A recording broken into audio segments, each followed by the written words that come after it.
Et c'est un document exclusif RMC. Emmanuel Macron était en déplacement hier à Clichy-sous-Bois sur le thème du sport. 4e déplacement depuis le début de son second mandat. Déplacement en Seine-Saint-Denis donc pour inaugurer un dojo solidaire, pousser les jeunes à faire du sport. Et à cette occasion, il a répondu au micro de Pierrick Ten et Nicolas Pelletier. Foot, violence et Zinedine Zidane. Voici l'interview exclusive d'Emmanuel Macron pour RMC Sport. C'était important d'être ici à Clichy-sous-Bois, présenter ce passeport, notamment l'ouvrir avec des nouveautés, notamment pour les boursiers. Oui, c'était important avec Madame la ministre des Sports d'être ici, parce qu'on considère que le sport, c'est bon pour préparer des champions de demain, des médaillés olympiques, les futurs Teddy Riner et autres, mais on considère que c'est aussi bon pour apprendre. C'est pourquoi on veut mettre dès la rentrée prochaine la demi-heure de sport obligatoire au primaire, ce qui va être une révolution. Parce qu'on apprend mieux ce faisant. On va mettre 2 heures de plus au collège. Et on considère aussi que le sport, c'est la meilleure politique de prévention. On parle beaucoup à juste titre de notre système de santé, mais on regarde toujours au moment où on est malade. On l'a vu pendant la période de Covid, dans les fameuses comorbidités dont on a beaucoup parlé. L'obésité est un facteur terrible. Et je peux vous dire, on l'a mesuré avant, après Covid pour nos jeunes et nos ados, c'est terrible. Et donc il faut absolument que les familles, l'éducation nationale, nous tous, on ait ce message sur les pratiques sportives pour les plus jeunes, pour dire c'est très important de faire du sport parce que c'est ce qui vous maintient aussi en bonne santé aujourd'hui et demain. Monsieur le Président, un mot aux supporters de foot. Vous avez parlé à Kylian Mbappé, il l'a dit. Aujourd'hui, on parle d'une autre icône de retour, pourquoi pas en France, on parle de Zinedine Zidane. Avez-vous parlé à Zinedine Zidane? Est-ce que ce serait important pour le rayonnement de la France dans le monde et à l'étranger de voir Zinedine Zidane au Paris Saint-Germain? D'abord, je tiens à dire, j'ai pu parler avec Kylian Mbappé, mais il fait son choix en conscience et c'est quelqu'un qui l'a montré d'ailleurs, est très mûr, construit sa carrière, son engagement avec beaucoup de sens et responsabilités. Je n'ai pas parlé à Zinedine Zidane, mais j'ai une immense admiration pour lui, le joueur, l'entraîneur, et on a très envie d'avoir dans le championnat français un sportif et un coach de ce talent qui a su ramener 3 grandes coupes que nous convoitons beaucoup pour nos clubs.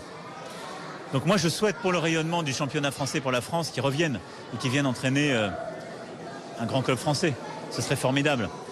Et donc je pense que c'est mon rôle simplement de dire la France est une grande nation de sport mais aussi de foot, qui a des publics formidables, qui aiment ce sport. Et c'est important pour nous que les meilleurs qu'on a formés, qui ont parfois été rayonnés à l'international, puissent revenir.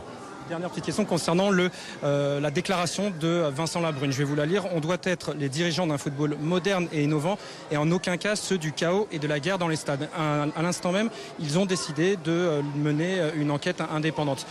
Beaucoup de violence dans les stades. Dimitri Payet, que vous connaissez, a été victime de nombreux jets de bouteilles à Saint-Etienne, dans beaucoup de stades, autour des stades, jusqu'à encore récemment, il y a une dizaine de jours. Que faut-il faire pour endiguer toute cette violence? Vous avez parfaitement raison et je salue l'engagement du président Labrune.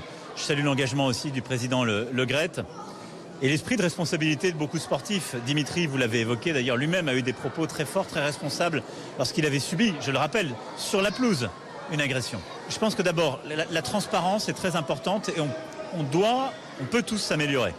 C'est ce que la ministre des Sports, le ministre de l'Intérieur, la Première ministre vont faire. Des rapports seront faits. On va travailler aussi avec la Fédération, l'UEFA, pour tirer toutes les conséquences de ce que nous venons de vivre. Mais plus généralement, et c'est la leçon que je veux tirer de tout ce qu'on a vécu là récemment, mais ces dernières années, le sport, c'est une discipline formidable qui est bonne pour le corps, pour l'esprit, qui fait des citoyens aussi. Et donc il faut chasser l'incivisme du sport et la violence. Et donc c'est évidemment se préparer pour que dans les grands événements, il n'y ait pas place pour la violence hors du stade et dans le stade.